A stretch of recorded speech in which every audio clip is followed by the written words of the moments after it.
സ്വർലോകനാടന്റെ നിത്യനാടാം ലോകം എന്നു ഞാൻ കാണുമാ നിത്യത. ഹായൻ പ്രേമമേ ഹാമേ ലോകമേ, ഹായൻ പ്രേമമേ ഹാമേ ലോകമേ എന്നു ഞാൻ കാണുമാ നിത്യത, എന്നു ഞാൻ കാണുമാ നിത്യത. ദൈവനാമത്തിന് മഹത്വമുണ്ടാകട്ടെ. ഗ്രേസ് മിനിസ്ട്രീസിൻ്റെ സ്വാതന്ത്ര്യ സന്ദേശമെന്ന ഞങ്ങളുടെ TV പ്രോഗ്രാമിലേക്ക് ഞങ്ങളുടെ എല്ലാ പ്രേക്ഷകരെയും ദൈവനാമത്തിൽ സ്വാഗതം ആശംസിക്കുകയും നിങ്ങൾക്ക് വന്ദനം അറിയുകയും ചെയ്യുന്നു. ഇന്ന് പകലിൽ നമുക്ക് അല്പസമയം ദൈവവചനത്തിലേക്ക് തിരിയുവാൻ മനസ്സോടെ ഉത്സാഹിക്കാം, പ്രാർത്ഥനയോടെ പ്രവേശിക്കാം. ലോകത്തിൻ്റെ സ്ഥിതി നമ്മളെല്ലാവരും നന്നായി അറിയുന്നു. അതിൽപ്പെട്ടതാണല്ലോ നമ്മുടെ ഇന്ത്യ രാജ്യമാകുന്ന ഭാരതം. ഒന്നും ഒന്നിനേക്കാൾ മെച്ചമെന്ന് പറയാനൊക്കത്തില്ല. വളരെ പ്രയാസമേറിയ, പ്രശ്നമുഖരിതമായ, ആശങ്കപ്പെടുത്തുന്ന, ഭീതിയുടെയും ഭയത്തിൻ്റെയും നടുക്കത്തിൻ്റെയും കാലങ്ങളായി മാറിയിരിക്കുന്നു. അതുകൊണ്ട് ഇന്ന് രാവിലെ നമ്മൾ ചിന്തിക്കുന്നത് ഇത്തരം കാര്യങ്ങളുടെ കാരണത്തെക്കുറിച്ച്, ഞാൻ പറഞ്ഞ ആമുഖ കാര്യങ്ങളുടെ കാരണത്തെക്കുറിച്ച്, ദൈവത്തിൻ്റെ ഭാഗത്തുനിന്നുള്ള അരുളപ്പാട്, വിശുദ്ധ ബൈബിളിൽ നിന്ന് നൽകുന്ന മറുപടി നിങ്ങളുമായിട്ടൊന്ന് ഷെയർ ചെയ്യുവാൻ അഥവാ ഓർമ്മപ്പെടുത്തുവാൻ കർത്താവിൽ താല്പര്യപ്പെടുകയാണ്. മനുഷ്യാകമാനം ആശങ്കയിലാണ്. എന്നാൽ അതിനൊക്കെയും ഒരാശ്വാസത്തിൻ്റെ മറുപടി ഉണ്ടോ എന്ന് ഒന്ന് സൂചിപ്പിക്കുകയാണ്, വെളിപ്പെടുത്തുകയാണ്, കാണിച്ചു തരികയാണ്. ഓക്കെ, അതിനായി കർത്താവ് നമ്മെ സഹായിക്കട്ടെ. ഈ രാവിലെ നമ്മൾ പരിശോധിക്കുന്നത് യുദ്ധങ്ങളും ഭീകരതകളും എന്തുകൊണ്ടെന്ന് വിശുദ്ധ മത്തായി എഴുതിയ സുവിശേഷം 24-ാം അധ്യായം അതിൻ്റെ 6-ാമത്തെ വാക്യത്തിലേക്ക് നമുക്ക് പോകാം. അതിൽ നിന്നുകൊണ്ട് നമുക്ക് ഈ അല്പസമയത്തെ ഈ വചനധ്യാനം, ഈ പഠനം എല്ലാവർക്കും ഒരുപോലെ ഉപയോഗവും ഉപകാരവുമായി തീർന്നുകൊണ്ട് നമ്മുടെ ഹൃദയത്തിൻ്റെയും മനസ്സിൻ്റെയും ഭാരം ഒഴിഞ്ഞു പോകാൻ ദൈവമിടയാക്കട്ടെ. മത്തായി 24:6. നിങ്ങൾ യുദ്ധങ്ങളെയും യുദ്ധശ്രുതികളെയും കുറിച്ച് കേൾക്കും, ചഞ്ചലപ്പെടാതിരിപ്പാൻ സൂക്ഷിച്ചുകൊള്ളുവിൻ. അത് സംഭവിക്കേണ്ടത് തന്നെ, എന്നാൽ അത് അവസാനമല്ല. സംഭവിക്കേണ്ടത് തന്നെ, അത് അന്ത്യം അല്ല, അവസാനം അല്ല. എന്താണ് സംഭവിക്കേണ്ടത്? നാം കേട്ടുകൊണ്ടിരിക്കുന്ന കാര്യം സംഭവിക്കേണ്ടതാണ്. യുദ്ധങ്ങളെയും യുദ്ധശ്രുതികളെയും കുറിച്ച് കേൾക്കും. അപ്പോൾ സ്വാഭാവികമായി എനിക്കും എൻ്റെ പ്രേക്ഷകരായ നിങ്ങൾക്കും ഭൂതലത്തിലുള്ള മനുഷ്യർക്കും ഉണ്ടാകാവുന്ന ഭീതിജനകമായ ഒരു ആശങ്കയാണ് അതിൻ്റെ ഭീകരതകൾ. ഭീകരതകളെന്ന് പറഞ്ഞാൽ ഓരോ വാക്കിലൊന്ന് സൂചിപ്പിക്കുകയാണെങ്കിൽ റഷ്യയും യുക്രൈനും യുദ്ധനിരയിലായിരിക്കുന്നവരുടെ കാര്യങ്ങളാണ് പറയുന്നത്. ഇന്ത്യയും പാകിസ്ഥാനും, ഇസ്രായേലും ഇറാനും, അതെ, ഇസ്രായേലും ഗാസയും, അങ്ങനെ അതിൻ്റെ നിര നീണ്ടുപോകുന്നു. ന്യൂസ് മാധ്യമത്തിലെല്ലാം നമ്മൾ കേട്ടുകൊണ്ടുവരുന്നു. നമ്മുടെ ഇന്ത്യ രാജ്യത്തിലെ അനേകർ വിവിധ രാജ്യങ്ങളിലുണ്ട്. അവിടേക്ക് യുദ്ധക്കെടുതികളും ആൾനാശവും ബിൽഡിംഗ് എല്ലാം തകർക്കുന്നതും കാണുകയും കേൾക്കുകയും ചെയ്യുമ്പോൾ ആരാണ് ആശങ്കപ്പെടാതിരിക്കുന്നത്? ആരാണ് ഭയപ്പെടാതിരിക്കുന്നത്? ഇതെങ്ങോട്ടെന്ന്? എത്ര കോളുകളാണ് ഞങ്ങൾക്ക് വരുന്നത് പ്രാർത്ഥിക്കാൻ വേണ്ടി. സ്വാഭാവികം തന്നെ. അപ്പോഴും ഇതിൽ ദൈവത്തിൻ്റെ മറുപടി എന്താണ്? അഥവാ ബൈബിൾ എന്താണ് ഈ വിഷയത്തിൽ പ്രതികരിക്കുന്നത്? അവിടേക്കാണ് നമ്മൾ ശ്രദ്ധ തിരിക്കുന്നത്. അവിടെ വായിച്ചിങ്ങനെയാണ്, ഇത് സംഭവിക്കേണ്ടത് തന്നെ. ഒരു ശിക്ഷ നടപടി പോലെ, അതോ ഒരു പണിഷ്മെൻ്റ് പോലെ ഉള്ള വാക്ക് ആയിട്ട് നമുക്ക് തോന്നും. കാലം മാറുന്നതിനനുസരിച്ച് ഭൂതലത്തിലെ മ്ലേച്ഛതകളുടെ അടിസ്ഥാനത്തിൽ മനുഷ്യ മനസ്സുകൾ ഇങ്ങനെയൊക്കെ ആയിത്തീരുമ്പോൾ സംഭവിക്കാൻ സാധ്യതയുള്ള കാര്യങ്ങൾ സംഭവിക്കേണ്ടത് തന്നെ. ഞങ്ങൾ പറയാറുള്ളത് പോലെ എല്ലാ കാര്യത്തിനെയും തുടക്കം കാണുന്ന കർത്താവ് ഒടുക്കവും കണ്ടു കഴിഞ്ഞു. തുടക്കവും ഒടുക്കവും മണിക്കൂറുകളുടെ വ്യത്യാസത്തിലോ ദിവസങ്ങളുടെ വ്യത്യാസത്തിലോ അല്ല, മാസങ്ങളുടെ വ്യത്യാസത്തിലോ വർഷങ്ങളുടെ വ്യത്യാസത്തിലോ അല്ല, കുറേ സുദീർഘമായ കാലഘട്ടത്തിൻ്റെ വ്യത്യാസത്തിൽ നേരത്തെ ദൈവം അത് കണ്ടു കഴിഞ്ഞു.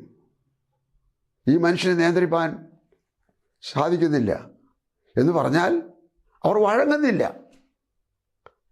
ആർക്കും വിധേയത്വം കാണിക്കുന്നില്ല. എല്ലാം അവരവരുടെ നടപടിയിൽ, സ്വാർത്ഥതയിൽ, സ്വയത്തിൽ, അങ്ങനെയാ മനുഷ്യരെല്ലാം ഈ നിലയിൽ, ഈ സ്ഥിതിയിൽ ആയിത്തീരും.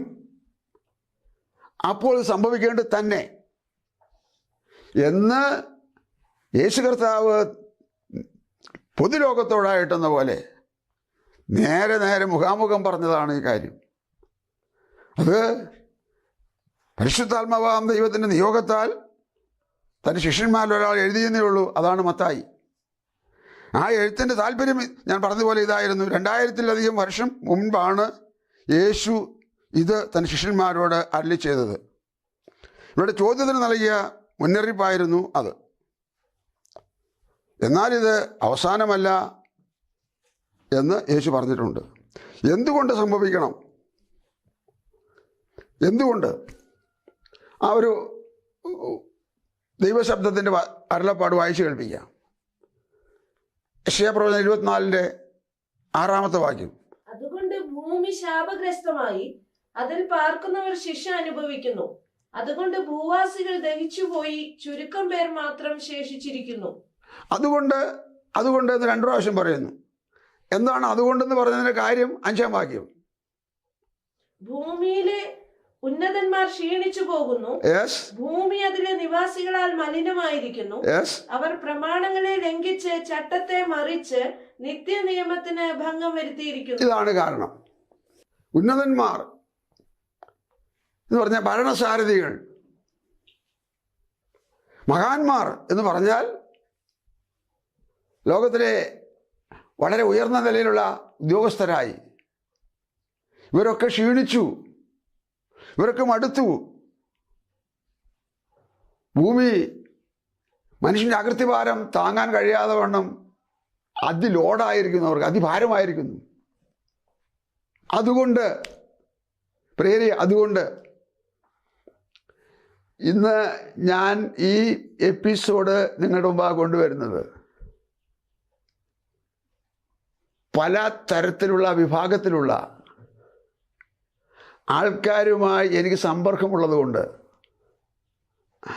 അവരുമായിട്ട് ഇവിടുത്തെ നിലവിലുള്ള കാര്യങ്ങൾ, വർത്തമാന സന്ദർഭത്തിലെ വിഷയങ്ങൾ കേൾക്കുകയോ പറയുകയോ ചെയ്യുമ്പോൾ അവിടെ ആശങ്ക എനിക്ക് മനസ്സിലാകുന്നു. അവരാരും ദോഷം ചെയ്യുന്നവരോ അല്ലെങ്കിൽ അരുതാത്ത കാര്യങ്ങൾ പ്രവർത്തിക്കുന്നവരോ ആയിട്ടല്ല, മറിച്ച് ഇന്നത്തെ സമൂഹത്തിലെ കാര്യം ഓർത്താൽ, യുദ്ധത്തിൻ്റെ കാര്യം ഞാൻ പറഞ്ഞു, എത്ര ആയിരക്കണക്കിന് പേരാണ് ഈ നാളുകളിൽ മരിച്ചു മണ്ണടിഞ്ഞത് എന്ന് പറഞ്ഞാൽ യുദ്ധത്തിൽ മരിച്ചു മണ്ണടിഞ്ഞത്, ജലപ്രളയത്താൽ മരിച്ചു മണ്ണടിഞ്ഞത്, അപകടങ്ങളാൽ അങ്ങനെ ഉണ്ടായത്, ഒരാളെ കൊന്നിട്ടങ്ങനെ ഉണ്ടായത്, പല വ്യാധികളാൽ അങ്ങനെ ഉണ്ടാകുന്നത്. അതാണ് 5-ാം വാക്യത്തിൽ പറഞ്ഞത്, 5-ാം വാക്യം എല്ലാവരുടെയും ശ്രദ്ധയ്ക്ക് വേണ്ടി ഒന്നുകൂടെ വായിപ്പിക്കുകയാണ്. ഭൂമിയിലെ ഉന്നതന്മാർ ക്ഷീണിച്ചു പോകുന്നു. ഭൂമി അതിലെ നിവാസികളാൽ മലിനമായിരിക്കുന്നു.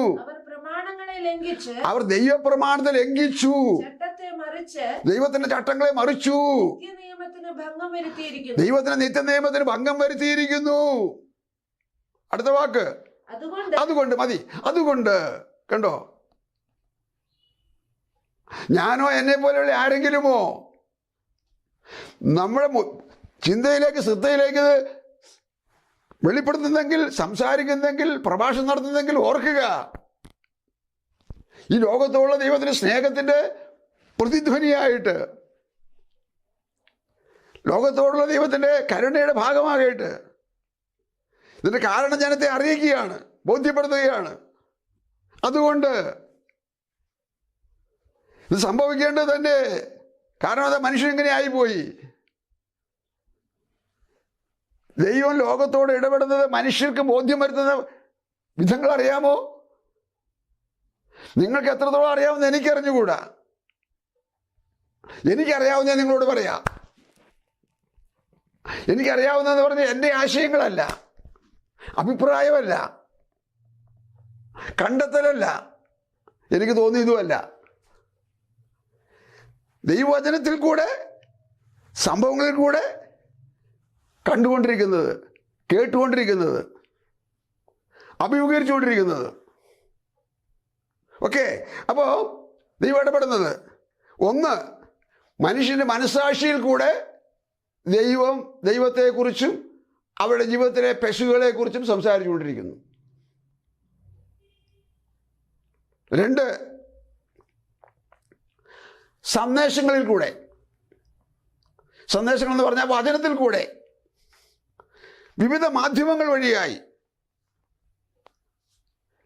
വിവിധ മുഖാന്തരങ്ങളിൽ കൂടെ, വിവിധ സന്ദർഭങ്ങളിൽ കൂടെ ദൈവം തന്നെ സന്ദേശം അറിയിച്ചുകൊണ്ടിരിക്കുന്നു. അതിൽ പെടാതെ തിരിഞ്ഞു വാ എന്ന് പറഞ്ഞുകൊണ്ട്, മാറി വാ. അങ്ങനെ പല വിധത്തിൽ അവരോട് സംസാരിച്ചുകൊണ്ടിരിക്കുന്നു. 3, സംഭവങ്ങളിൽ കൂടെ. എന്താണ് സംഭവങ്ങൾ? വിശദീകരിക്കേണ്ട ആവശ്യമില്ല. കേൾക്കുന്നവരെല്ലാം ജനറലായിട്ട് നല്ല നോളജ് ഉള്ളവരും പ്രാപ്തരും കഴിവുള്ളവരുമാണ്. എങ്കിലും ഞാനൊന്ന് പറഞ്ഞോട്ടെ, 30 സെക്കൻഡ് കൊണ്ട് 300ഓളം പേര് ടിക്കറ്റ് എടുത്ത് കയറിയ പ്ലെയിൻ തകർന്നടിഞ്ഞ് 241 പേര് അവിടെ തന്നെ പോയില്ലേ? ആ പ്ലെയിൻ വീണെടുത്ത് വേറെ പോയില്ലേ? ഏകദേശം എല്ലാം കൂടെ 300-ലധികം പേര് സെക്കൻഡുകൾക്കുള്ളിൽ പോയില്ലേ? എന്ന് പറഞ്ഞാൽ മനുഷ്യൻ്റെ പ്രാപ്തി, തൻ്റെ ഇടം, കണ്ടെത്തലുകൾ, ശാസ്ത്രീയ നേട്ടങ്ങൾ, അറിവുകൾ, കഴിവുകൾ, പരിചയങ്ങൾ ഇത്രയൊക്കെ ഉള്ളൂ എന്നുള്ള ഒരു പാഠം തരികയാണിത്. സംഭവങ്ങളിൽ കൂടി ഇടപെടുന്നു എന്നുള്ളതിൻ്റെ ഒരു തെളിവ് പറഞ്ഞതാണത്. രോഗബാധിതരായവർ, ആക്സിഡന്റിൽപ്പെടുന്നവർ, 2 പേർ തമ്മിലുള്ള തർക്കത്തിൽ അടിപിടി ഉണ്ടായിട്ട് ഒരാൾ മരിക്കുകയോ 2 പേരും ഗുരുതര പരിക്കലാകുകയോ ചെയ്യുന്നു. സാമ്പത്തികമായ പ്രശ്നങ്ങൾ പല സ്ഥലങ്ങളിലും ഉണ്ടായിട്ട് അങ്ങനെ സാമ്പത്തിക പ്രശ്നം, ശാരീരിക പ്രശ്നം, സാമൂഹിക പ്രശ്നം, ഇതിനിടെ കൂടെ മതത്തിൻ്റെ മറ്റൊരു പ്രശ്നം. ഇതെല്ലാം കാണുമ്പോൾ അറിയാതെ ഏത് താർക്കികരും വിദ്യാഭ്യാസ സമ്പന്നരും യൗവനക്കാരും അറിയാതെ ദൈവത്തെ വിളിച്ചു പറയുന്നു. ദൈവമേ ഇതെന്താണ്? ദൈവമേ, അറിയാതെ ദൈവത്തെ വിളിച്ചു പോകുന്നു. അപ്പോൾ ഞാൻ പറഞ്ഞ 3 കാര്യം: 1, മനസ്സാക്ഷിയിൽ കൂടെ ദൈവം സംസാരിച്ചു കൊണ്ടിരിക്കുന്നു.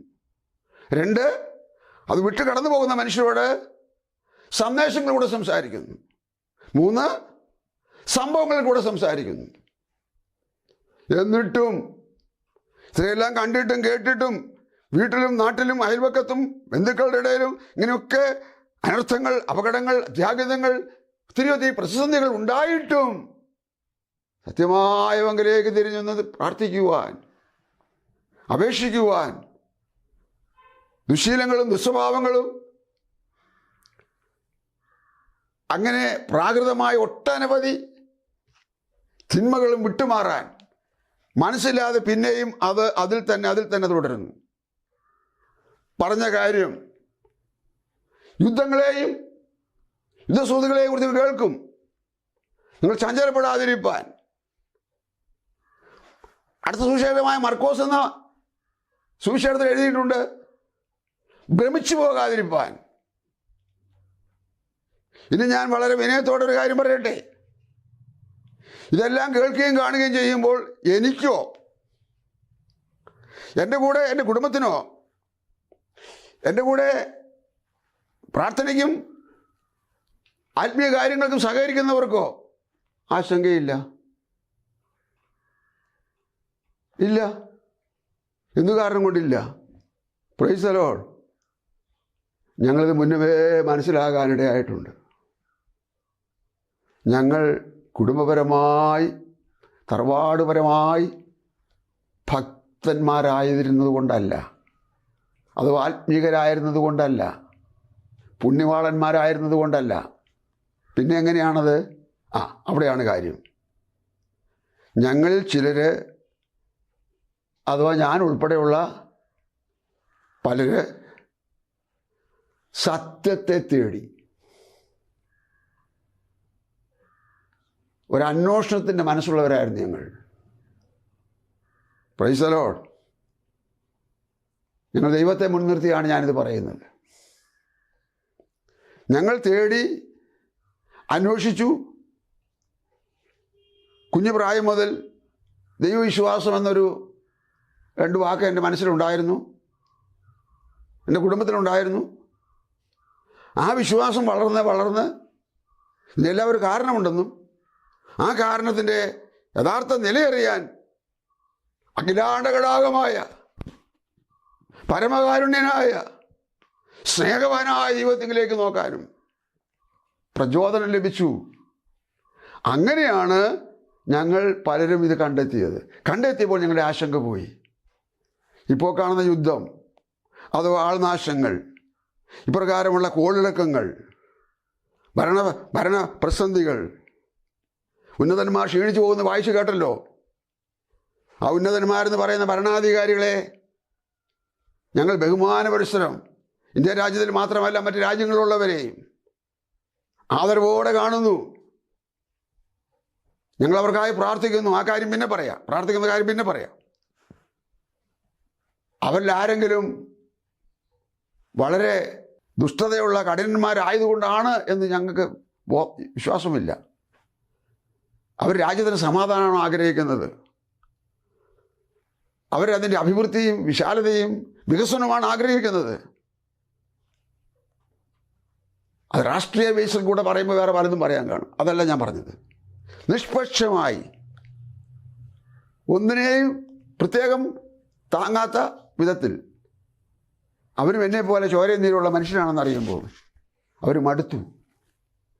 കഴിച്ചിട്ട് ഇറക്കാൻ വയ്യ എന്നൊരു പഴമൊഴി. മുതിർച്ചെടുത്ത് ഉപ്പാനും വയ്യ. അതായത് അവരുടെ അധികാര സീമയിൽ നിന്ന് ഇട്ടിട്ട് പോകാനും വയ്യ, പിടിച്ചോണ്ട് നിൽക്കാനും വയ്യ. അതായത് ഉന്നതന്മാർ ക്ഷീണിച്ചു പോകുന്നു. ഞങ്ങൾക്കതറിയാം. ഞങ്ങൾ പറയുന്നതിൻ്റെ 1/2 ഇഞ്ച് അപ്പുറവും ഇപ്പുറവും പോകത്തില്ല എന്ന് പറഞ്ഞാൽ എത്ര ഞങ്ങൾ അത്ര മഹാന്മാർ അല്ല. പിന്നെ അതായത് ദൈവം തമ്പുരാൻ അങ്ങനെ പറഞ്ഞിരിക്കുന്നു, അത് സംഭവിക്കും. ഇത് സംഭവിക്കേണ്ടത് തന്നെ. യുദ്ധങ്ങളെയും യുദ്ധശ്രുതികളെയും കുറിച്ച് നിങ്ങൾ കേൾക്കും. നിങ്ങൾ ചഞ്ചലിച്ചു പോകരുത്. അത് സംഭവിക്കേണ്ടത് തന്നെ എന്ന് എഴുതിയ വചനത്തിൻ്റെ നിവൃത്തീകരണമാണ്. അതിന് തൊട്ട് താഴത്തെ, അതായത് മത്തായി എഴുതിയ സുവിശേഷം 24-7 വാക്യത്തിൽ അതിന് തൊട്ട് താഴെ ആ വാക്കുകൂടെ ഒന്ന് കേൾപ്പിച്ചിട്ട് ഞാൻ എൻ്റെ സന്ദേശത്തിലേക്ക് വേഗം പറഞ്ഞ് അവസാനിപ്പിക്കാം. ജാതി ജാതിയോടും രാജ്യം രാജ്യത്തോടും എതിർക്കും. ക്ഷാമവും ഭൂകമ്പവും അവിടെ ഉണ്ടാകും. എങ്കിലും ഇതൊക്കെയും ഈറ്റുനോവിന്റെ ആരംഭമത്രേ. വേറൊരു കാര്യത്തിൻ്റെ ആരംഭം അത്രേ. അതിൻ്റെ പേരാണ് ഈറ്റുനോവ്. അതെന്താണെന്ന് ദൈവം അനുവദിച്ചാൽ അടുത്ത എപ്പിസോഡിൽ നിങ്ങൾക്ക് കേൾക്കാം. അതിൻ്റെ മുന്നോടിയാണെന്ന് ഇത്, അതിന് സിഗ്നലാണെന്ന് ഇത്. പിന്നെ ഞങ്ങളൊക്കെ എൻ്റെയൊക്കെ ഭാഷയിൽ പറഞ്ഞാൽ ട്രെയിൻ വരുന്നുണ്ട്. ഏതാണ്ടൊരു 1.5 കിലോമീറ്റർ അപ്പുറത്താണ് എത്തിയിട്ടുള്ളൂ. അപ്പോഴത്തേനും ഈ സ്റ്റേഷനിൽ നിൽക്കുന്ന ആൾക്കാർക്ക് അതിൻ്റെ അലിയൊലി കേൾക്കാം, എന്ന് പറഞ്ഞാൽ അതിൻ്റെ ചൂളം വിളി കേൾക്കാം. അപ്പോൾ ട്രെയിൻ വരുന്നുണ്ടെന്നുള്ളതാണ്. അത് ഈ സമയത്ത് വരുന്ന ട്രെയിനിൽ ടിക്കറ്റ് എടുത്തിരിക്കുന്നവർ എല്ലാവരും അതിന് തയ്യാറായി നിൽക്കുന്നു, അവരുടെ ലഗേജൊക്കെ എടുത്ത് ഒരുങ്ങി നിൽക്കുന്നു. അങ്ങനെ ചില മിനിറ്റിനുള്ളിൽ ട്രെയിൻ വന്നു.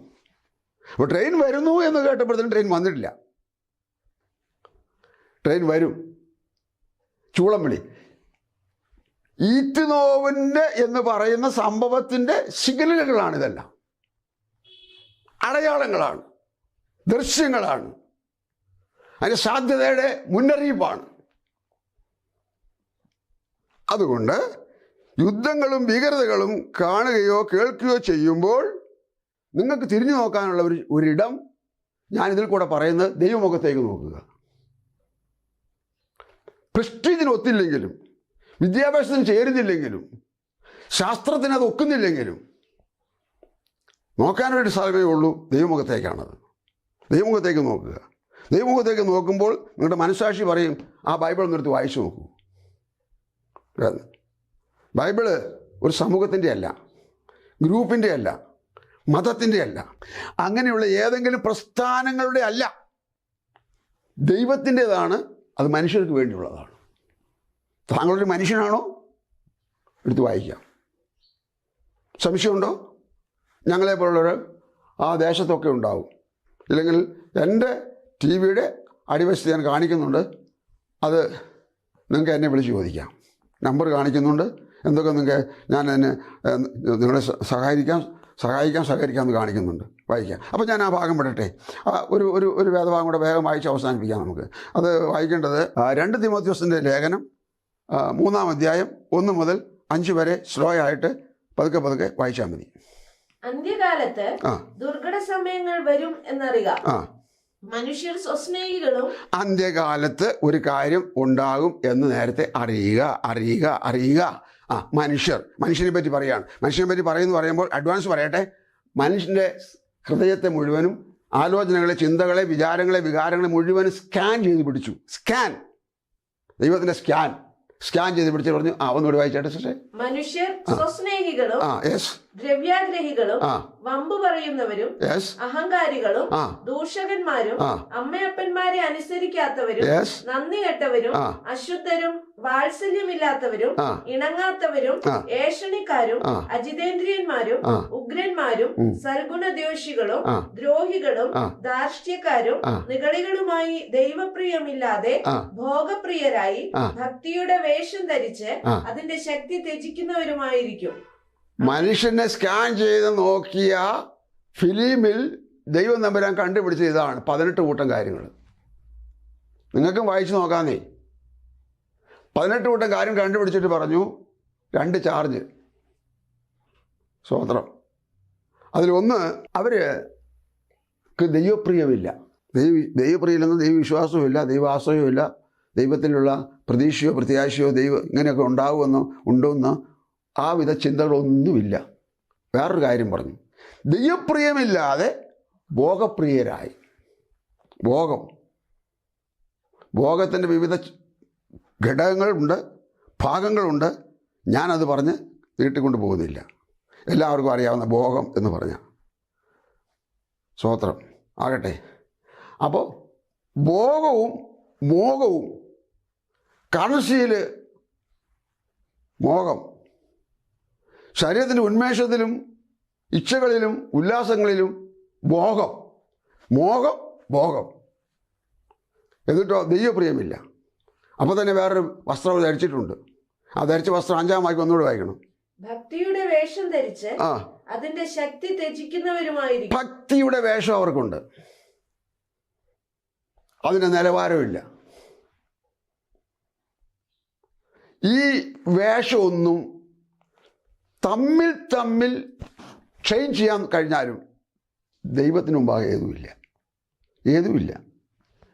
അവൻ്റെ പിടി വീഴും. ഞാൻ ഭീഷണിയല്ല പറയുന്നത്, ദൈവത്തിൻ്റെ പിടി വീഴും.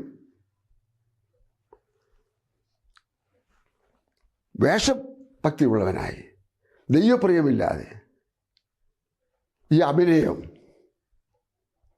പിടി വീഴും. ഞാൻ വാക്ക് പറഞ്ഞ് അവസാനിപ്പിക്കുന്നു.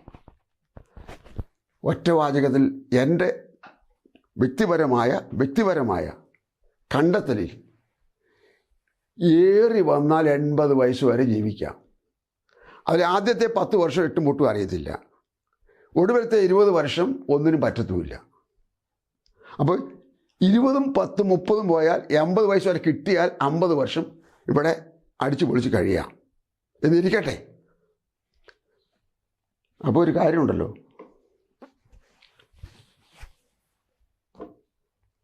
അത്